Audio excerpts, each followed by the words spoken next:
এইটো সৰু হ'ব বুজিছা বেলেগ এটা দিয়া 1 কেজি ওজনৰ এটা চোৱা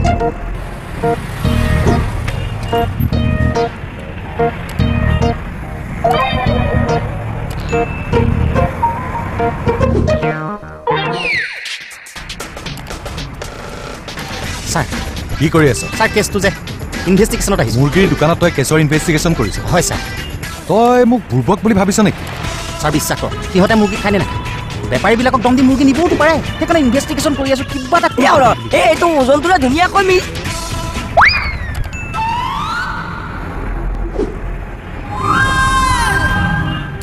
এয়া ইনভেষ্টিগেশ্যন হয় ইমিডিয়েট থানালৈ আহ হ'ব বল ঐ ছাৰ ক'ৰ পৰা ওলালি এতিয়া ননচেন্স ছাৰ আগলৈ মুৰ্গীটো আনিব লাগে নেকি এতিয়া মই ছাৰক দেখা পোৱা নাছিলো নহয় পাঞ্জাব বডিহেনে বডিডাল আপুনি দেখা পোৱা নাই চকু পাৱাৰ কিমান হে আপোনাৰ মই সদায় ছাৰক যে ড্ৰেছত দেখি থাকোঁ সেইদিনা আজি মই চিনিয়ে পোৱা নাই বাদে বাদে এইটো জখম গ'ল 2 টাকা টকা পালা তুলিব এতিয়া তাকো বুলাইছে তেতিয়াহ'লে এইটোৰ কি হ'ব